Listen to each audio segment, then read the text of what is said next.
아침 묵상에 오신 여러분들을 환영하고 축복합니다. 오늘은 특별히 이번 한 주간의 마지막 날인데요. 또 오늘 하루 또 이렇게 말씀 보고 하나님과 동행하면서 한 주간 잘 마무리했으면 좋겠고 또 힘있게 주말 맞이했으면 좋겠습니다. 오늘은 모압과 암몬의 출생이라는 제목을 가지고 창세기 19장 30절부터 38절까지 말씀을 좀 살펴봤으면 좋겠습니다. 우리 29절부터 30절까지 말씀을 같이 한번 읽어볼까요? 같이 읽도록 하겠습니다. 하나님이 그 지역의 성을 멸하실 때, 곧 롯이 거주하는 성을 엎으실 때, 하나님이 아브라함을 생각하사 롯을 그 엎으시는 중에서 내보내시더라. 롯이 소알에 거주하기를 두려워하여 두 딸과 함께 소알에서 나와 산에 올라가 거주하되 그 두 딸과 함께 굴에 거주하였더니. 예, 우리가 계속해서 소돔과 고모라를 멸하신 하나님의 모습에 대해 좀 살펴보고 있습니다. 그 당시에 소돔 땅이 너무나 죄악이 팽배해져 있었기 때문에 하나님께서 그 소돔 성을 심판하시고 결정을 하시죠. 그래서 두 천사를 보내셔서 소돔을 멸하세요. 그런데 이 소돔을 멸하실 때 뭐라고 되어 있어 성경이요? 아브라함을 생각하사, 아브라함이 소돔을 위해서 기도했죠. 그 기도를 들으시고 그 기도를 기억하셨다가 뭘 하셨다고 그랬어요? 롯을 구원하셨다라고 되어 있습니다. 그런데 롯이 그 다음에 어떻게 됐냐면 소알에 거주하기를 두려워하였다라고 되어 있죠. 원래 하나님께서 롯에게 뭐라고 명령하셨어요? 산으로 피하라 라고 명령했어요. 그런데 롯이 산으로 피하는 걸 두려워했습니다. 그래서 어디로 피하길 원했어요? 성으로 피하길 원했어요. 소알 성에 피하길 원했죠. 이 소알이란 뜻은 작은이란 뜻이에요. 작은 성이 피하길 원했어요. 왜요? 그 당시에 성은 보호와 안전의 상징이었죠. 산에서 그냥 길거리에서 쉬는 것보다는, 숨는 것보다는 정말 성에 숨는 것이 더 안전하다라고 생각을 했기 때문에 성에 숨었습니다. 그리고 하나님께서는 그것을 허락하셨죠. 그런데 오늘 본문에 다시 뭐라고 되어 있어요? 소알에 거주하기를 두려워했다라고 이야기를 했어요. 그래서 다시 어디로 갑니까? 다시 산으로 가요. 그럼 왜 성에 머물기를 두려워했을까요? 성에 머물 것을 두려워한 이유는 그거겠죠. 소돔 성이 멸망당한 것을 봤어요. 아, 성에 있어서도 안전하지 않구나 라는 걸 느끼게 된 거예요. 그래서 두려움에 빠져서 산에 갔다라고 되어 있습니다. 그런데 너무 재밌지 않습니까? 처음에 산으로 가라니까 두려워하죠. 성에 머물겠다고 그러죠. 그런데 성에 머물었는데 성에 머물었음에도 불구하고 뭐예요? 두려워하는 모습들을 보게 돼요. 우리가 여기서 알 수 있는 것은 무엇일까요? 여러분, 두려움의 문제는 환경의 문제가 아니에요. 우리가 좀 더 좋은 환경에 있고 어떤 문제가 해결되어지고 외적 환경에서 두려움의 문제가 해결되지 않는다는 거예요. 아무리 좋은 환경에 있으면 뭐합니까? 뭐예요? 여전히 그는 두려워하고 있는 모습들을 보게 돼요. 결국에 두려움의 문제는 내면의 문제예요. 그럼 왜 인간은 두려움에 빠지는 것일까요? 인간이 두려움에 빠지는 근본적인 이유는 뭐냐면 우리가 모든 것을 주관하고 모든 것을 책임지려고 하기 때문이에요. 내 힘으로, 내 능력으로 인간이 쌓은 성이 정말 우리를 지켜줄 것이라고 생각했는데 그것이 결코 자신을 지켜줄 수 없음을 알기 때문에 두려움에 빠지는 거예요. 제가 아는 집사님이 계세요. 이 집사님 같은 경우 젊은 시절에 사업을 시작을 하셨어요. 그런데 그 집사님 그러더라고요. 목사님 정말 사업을 시작한 다음엔 제대로 잠 한숨 잔 적이 없다고. 일이 잘 되면 잘 되는 대로 걱정이 있고 일이 못 되면 못 되는 대로 걱정이 있고 왜 걱정이 있어요? 일이 잘 됐는데 내가 모든 걸 책임져야 되잖아요. 이 잘 되는 게 언제까지 잘 될지 모르는 거죠. 그래서 늘 걱정이었대요. 근본적인 이유는 뭐예요? 내가 모든 걸 책임지려고 하기 때문에. 결국에 인간의 두려움, 우리 인간의 내면에 있는 두려움은 외부의 조건에 의해서 해결되지 않습니다. 뭐에서 해결돼요? 내면의 상태에 의해서 해결돼요. 어떤 상태요? 내가 모든 것을 책임지려고 할 때 우리는 두려움에 빠질 수밖에 없습니다. 왜요? 인간의 연약함을 누구보다 인간이 잘 알잖아요. 그럼 어떻게 하면 두려움으로부터 자유로울 수 있습니까? 하나님께 맡겨야 되죠. 하나님을 바라봐야 돼요. 그러지 않으면 우리는 결코 두려움으로부터 자유로워질 수 없습니다.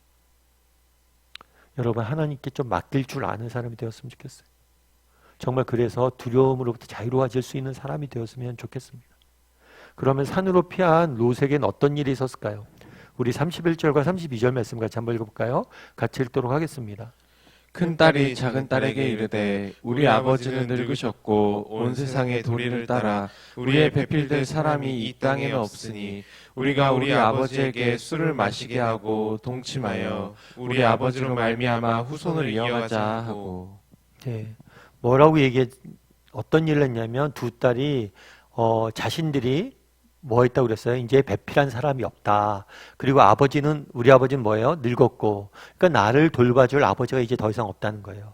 그리고 또 누구도 없다고요? 우리의 배필도 없다. 그러니까 자기들이 결혼하려고 했던 사이들도 다 죽었죠.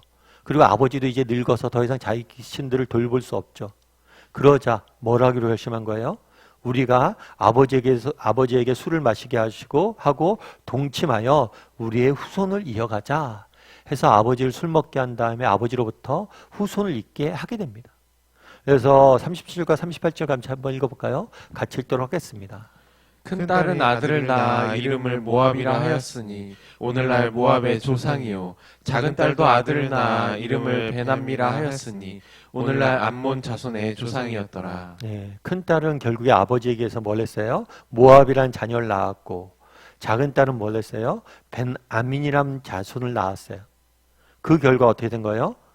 모압의 조선과 암몬의 자손이 되었죠.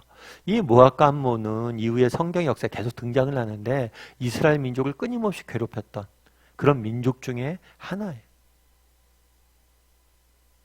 그럼 오늘 본문에서 우리가 배울 수 있는 점, 알 수 있는 점 뭘까요?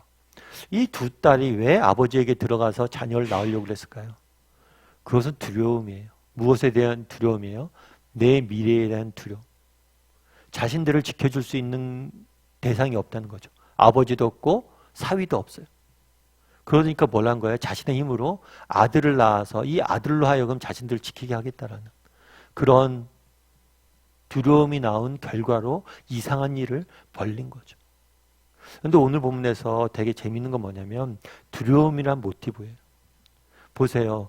왜 이 두 딸이 두려움에 빠져서 이런 일도 벌렸습니까? 물론 이 딸들의 잘못일 수도 있어요. 그런데 오늘 본문에 보면 롯이 계속해서 뭘 해요? 두려움에 빠져 있죠. 그러니까 그 자녀들이 뭐예요? 두려움에 빠져 있는 모습들을 보게 되는 거예요. 어쩌면 이 딸들이 두려움에 빠져서 이렇게 이상한 일들을 한 이유에 근거에 누가 있는 거예요? 아버지 롯의 두려움이 있었을지 모르죠. 그래서 우리 옛말에 그런 말이 있어요. 어떤 말이 있냐면 자녀는 아버지의 뒷모습을 보고 자란다. 자녀는 부모의 뒷모습을 보고 자란다. 앞모습, 겉으로 드러나는 모습이 아니라 우리의 뒷모습, 우리의 그런 모습들을 보고 자란다는 거죠. 그래서 그런 이야기도 어떤 교육학자는 해요. 문제아는 없다. 문제 부모만 있을 뿐이다. 결국에 그 자녀들의 모습 속에서 아버지의 모습을 발견하게 된다는 거예요. 오늘 롯의 자녀들, 두 딸의 모습 속에서 우리는 무엇을 보는 거예요? 아버지 롯의 모습을 보게 되는 거예요. 저도 이 말씀 묵상하면서 개인적으로 생각해 봤어요. 그럼 나의 뒷모습은 어땠을까? 나는 뒷모습은 어떨까? 우리 자녀들은 나의 어떤 모습을 보고 어떤 모습을 닮아가고 있을까? 저는 가끔 수능 기도회 하면서 우리 부모님들에게 많이 부탁을 드려요. 수능 기도회, 수능 보기 전까지 열심히 기도하는 모습 중요합니다. 왜냐하면 우리 자녀들이 보니까. 참 우리 부모님들은 정말 인생의 큰 문제 앞에서 날 위해서 늘 기도해 주셨어. 이것이 우리 자녀들에게 가장 큰 자산이 돼요. 그래서 열심히 기도하라고 말씀드립니다. 그런 다음에 뿐만 아니라 수능이 보고 나서 그 결과가 나왔을 때도 정말 기도한 사람처럼 믿음의 모범을 보여달라고 말씀을 드려요. 왜냐하면 그게 자산이 돼요. 참 우리 부모님들 내가 인생에 큰 문제가 있었을 때 날 위해서 기도해 주셨고 그 결과에 대해서 온전히 하나님 앞에 감사하고 하나님 신뢰하는 모습들을 발견하게 될 때 우리 자녀들도 이후에 인생을 통해서 그렇게 되는 거겠죠. 오늘 본문에서 무엇을 봅니까? 정말 롯의 두려움이 그 자녀들의 두려움으로 변화되어지는 모습들을 보게 돼요. 나의 어떤 뒷모습은 오늘 우리 자녀들에게 영향을 미치고 있을까?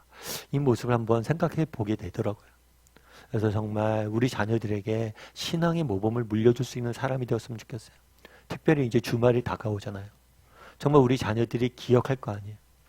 저는 코로나가 준 많은 폐해도 있지만 준 유익은 뭐냐면 우리가 예배 드리는 모습을 우리 자녀들에게 보게 한다는 거. 아, 우리 부모님들 정말 교회 나가서 힘들었는데 그때도 집에서 정말 열심히 정말 교회 나간 것처럼 그렇게 아름답게 예배하시는 모습, 예배하는 모습, 추억들을, 기억들을 우리 자녀들에게 물려줘야 돼. 그랬을 때 그 기억이 우리 자녀들의 신앙을 지킬 거예요.